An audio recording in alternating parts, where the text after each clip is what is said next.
What's up, friends? Welcome back to the channel. Hi if you're new here. Hi if you're not. If you are new here, my name's Danielle. I make a lot of content here on YouTube, specifically debunking and speaking about problematic behaviors, tactics, things people are saying in the online business, spiritual, and life coaching spaces. If that sounds interesting to you, consider giving this video a thumbs up, subscribe to my channel, and thank you so much for being here. I want to give a big shout out before we get into today's video to my channel VIP members, as well as those of you in the billionaire tier. All channel members, everyone who subscribed, thank you so much for being here. I appreciate you so much. Today we're going to be talking about a post on Reddit that someone tagged me in, mostly because it goes along really well with a conversation that I was having elsewhere on the internet, Threads specifically. If you know, you know, I spend a lot of time on Threads. So if you want to read my unfiltered thoughts, maybe you should follow me there. Anyways, this post was inside the Ashe Skumdara subreddit, which I will link in the description if you're not familiar with it. If you're watching this video and you're the person who tagged me in this post, just know that I tried to reply to you, but I don't have the privileges of being able to post in that sub. I guess you have to get like mod approval in order to be able to comment there. So I did try to answer you, but I couldn't. So instead, I'm making an entire YouTube video about it. Now, I will, again, link the specific Reddit post that we're reading today in the description, but I am going to go to this person's specific Instagram just because the post that was shared on Reddit is cut off at the bottom and I want to make sure we see the whole thing. So for starters, let's get right into it. I'm going to play the reel that this video or the caption is from right here on the screen now.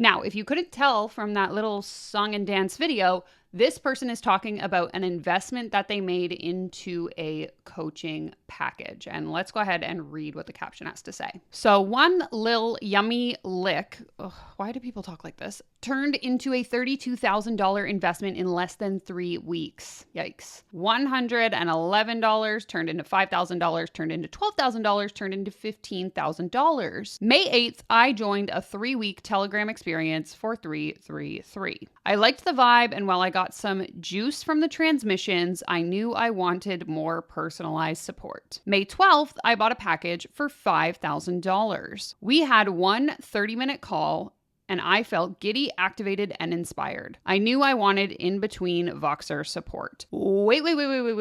You paid $5,000 for a single call? One call for $5,000. Guys, if anyone wants to call me and you want to pay me $5,000, I'll talk on the phone with you for 30 minutes for $5,000. So let me know. PayPal's linked in the description. This is a joke. No, it's not. I hate this. She shared some offerings, but they weren't quite it. Then she shared the one. May 15th, I said yes to a year-long package for $12,000. How many phone calls do you get in that one? 2? 3? Hi. We had a 40-minute call. Oh my God. It's been rare to find someone who can match me with the juicy, yum, deep inner work combined with the personalized, innovative biz strategy, but she did. May 27th, I upgraded my package for another $15,000, spending a total of $32,111 with this person. Sure, there were little tendrils of but ultimately, I felt into the version of me I would meet along the way and beyond. In other news, I was brainwashed into believing that this was my ticket to success. Allegedly, in my opinion. I asked myself what it would feel like to be deeply held in a container like this and what that would do for me. It felt delish. Again, why do people talk like this? I don't understand. When I felt into the possibility of it all, it was a yes. If you're on the fence about an investment that is drawing you in, making you tingle with anticipation and excitement around what it could be, give it to yourself, baby. I hate this so much.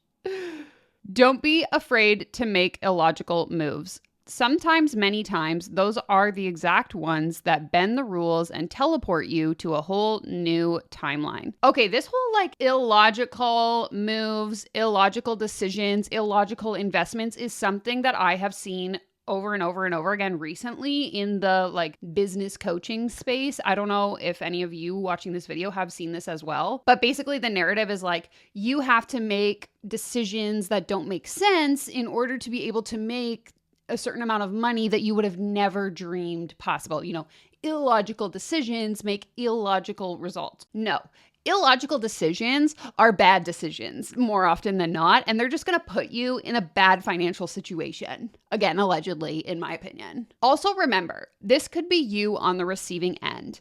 In my own biz, I just had someone go from an $88 experience to an $888 experience to a $3,333 one. Why is everything priced in angel numbers? Somebody tell me the reason. What was the reason? What was the reason? But that's only because I created a pathway of irresistible mouth-watering offers. I hate, and this is just my opinion, my style of copywriting, reading, etc. I hate this. I hate this type of writing, calling things yummy and mouth-watering. And like, why are we describing financial decisions like they're a piece of food? I don't understand. Imagine having swoon-worthy clients begging for more of your yummy offers, your bank account gushing with abundance, your soul litty with the satisfaction of living your most delicious life. That's the power of embracing the yum factor. Comment yummy offers and start licking your lips. Is this KFC? Like, I don't understand. I'm creating a training filled with irresistible offer creation secrets that will leave you turned on and your peeps hungry for more. So you paid a coach $32,000. Now you're going to charge other people $32,000. And you're going to take what your coach is teaching you and then you're going to teach that to your clients. Okay. Tell me why these people can't see what is right in front of them. Now, for the record, nobody in the comments has commented yummy offers. I'm just seeing a bunch of flame emojis, presumably from their coaching sisters, sideline coaches, aka other people in the same program that this particular person bought into, would be my assumption. Is that true? I don't know. But that's what I'm going to guess, because more often than not, when I scroll through these business coaches comment sections, it's other people who are in the same coaching program as them, all like commenting on each other's stuff. So my guess is, and I say this as the tactic that I was taught, is when I was in a group coaching program, we would post a link to our post. Anytime, if I posted on Instagram, I would put the link in the group, and then everyone else in the coaching program would go and comment and engage with the post. It's like being in an engagement pod, which, for the record, as someone who works full-time in social media, not exactly an effective strategy for long-term growth. But anyway, I digress. That's not what we're here to talk about today. Let's go back to the subreddit. So the actual post that shared this Instagram screenshot is titled, Ashay made $32,000 off this one person. Let's see if she, the woman who made the post, can make that $32,000 back. And then someone commented, the pricing structure baffles me. 3 weeks for $333, 12 months for $12,000, 30 minutes for $5K, 15,000 mystery upgrade. How does this math? And did she do any Googling? Basically the same question as me. Like, who's paying $5,000 for a 30-minute conversation? This makes me think about someone in the life coach snark subreddit was asking about VIP days, because someone made a post about VIP days paying $250,000 for a VIP day, which, by the way, is coming in another video. But they were basically like, what is a VIP day? So for those of you that don't know, in the coaching world, there's these things called VIP days where you would pay. It's usually not $250,000. The most I think I've seen is like $20,000 for a day, but I would say the average is somewhere around like $5,000 to $10,000. And you pay that to be able to spend like a 6 to 8 hour day with whoever your coach is working on building your business. So to pay $5,000 for 30 minutes of someone's time is baffling to me, because when you think about investments in business, typically when you spend any amount of money, whether it's $5 or $5,000. The idea behind that investment is that you are going to get a return that is greater than the amount of money that you spent. So if I spend $5,000 building my website for my business, the assumption is that I'm going to generate more than $5,000 in revenue from leads from my website, and that will make me paying for that website worth it, right? Does that make sense? So if I'm paying someone $5,000 for a 30-minute phone call, the advice that they're giving me on that phone call better be pretty damn good if I'm expecting more than a $5,000 return. But the problem with this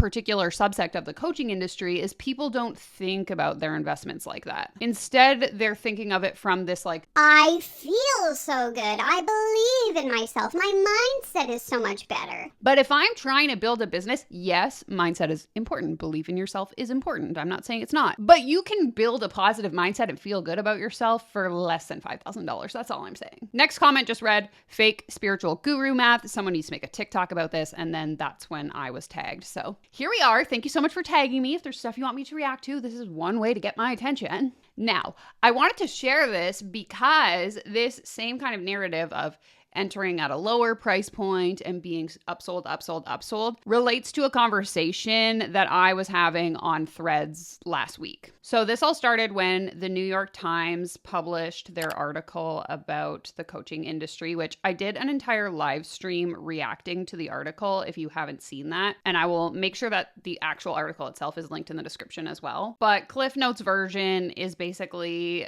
I believe it was 2 women were sharing their stories about, being out all this money, going broke, investing in life coaching, life coach training, that sort of thing. And I was seeing a lot of people, specifically on Threads, complaining about personal responsibility, These women weren't strong-armed into making these investments. They're consenting adults. They know what they're doing, blah, blah, blah, blah, blah. So I made a post on Threads, and again, I'll pop it up on the screen here. And it says, in light of the New York Times article detailing the experience of people going into debt for coaching, I have this to say. The whole people need to take personal responsibility for their investments trope is getting old. There is so much manipulation happening in this space being masked as empowerment that you cannot possibly believe people have the ability to think clearly when making decisions from a place of vulnerability. Does anyone else have thoughts on this? If you're new here, I did a series well over a year ago now, I believe, where I talk about the parallels between the coaching industry,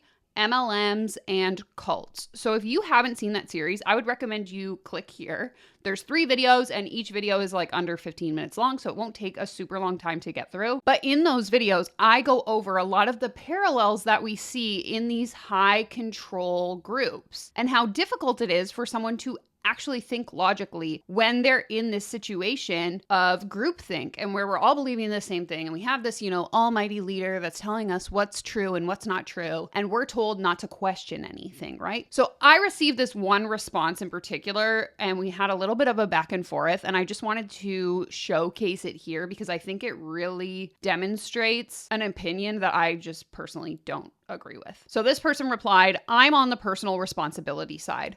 Marketing is manipulation. That isn't new. And these scams are so prevalent now. I don't understand how people keep falling for them, especially considering the amount of resources available for building businesses that aren't coaching based. Now, before I get into my response, I will also add that I have an entire video that explains why people fall for scams. And if you think it's because people aren't taking responsibility or people are just stupid, you need to go and watch that video. Now, my response to this was, I don't disagree. Marketing is manipulation, but the tactics typically used in some parts of the coaching industry is much more akin to cults than it is traditional marketing, much like I just said. You can't honestly believe that someone who has been indoctrinated into a space where critical thinking is discouraged could possibly have the ability to discern the fact that they may be able to get their information elsewhere. Because again, if I'm in this environment where I'm being told that this leader that we've all paid money to knows everything and is the best and has all the answers, why would I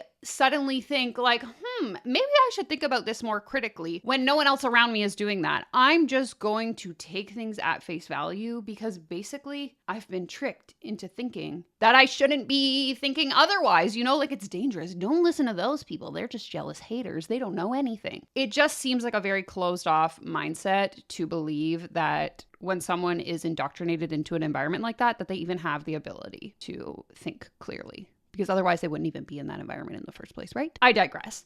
He continues, it takes time to indoctrinate someone. I'm questioning why people are getting that far in the first place when they aren't doing research before making major investments. If I'm looking for business skills and the marketing is pseudo-cult religious in its design, that's a major red flag. If it looks like a pyramid, it probably is one. And so this is where I responded in a way that sounds similar to the original post that we reacted to in this video. I said, it's a gradual slope. You sign up for someone's webinar, usually for free, and they speak to all of your pain points.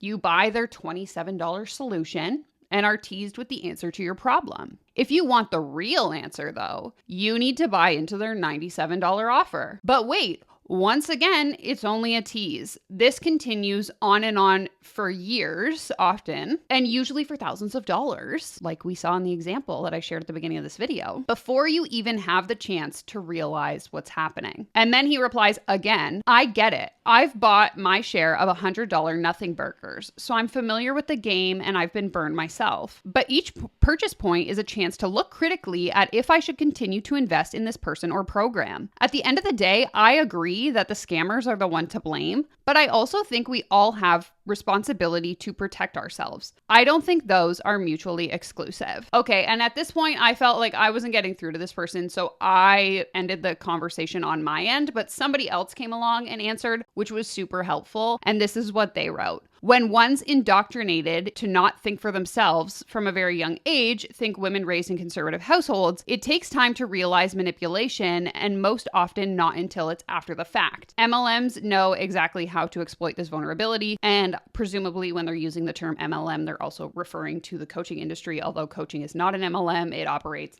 very similarly. And then this guy finally concedes and says, I hadn't thought of it that way. That's a really good point. Anyways, I digress. I feel like this is coming off as like, my perspective is right, and if you don't agree with me, you're wrong. But I think in this case, it was just frustrating to me that this guy kept trying to justify why personal responsibility is ultimately the answer, and anyone who pays for these things needs to learn how to think critically, when in these environments, it is literally not possible. It's not as simple as just being like, well, is this a good investment? No, because you're not given the opportunity to think critically. Anyway, I just wanted to share this as an example, again, because it related so well to this post that I was tagged in. So be sure to share your thoughts in the comments down below. Do you think that people who make these investments are stupid? Do you think that it's their own fault for not being able to think critically? I do understand the role of personal responsibility, and to a degree, in certain circumstances, there's absolutely an opportunity for buyers to do their due diligence. However, I also believe that in a lot of what we see here on this channel and in the coaching industry as a whole, that opportunity just isn't really encouraged or provided to people. So I would love to hear your thoughts in the comments. Be sure to give this video a thumbs up if you enjoyed. Subscribe to my channel if you're not already. Take care, comb your hair, and I'll see you in my next one. Bye!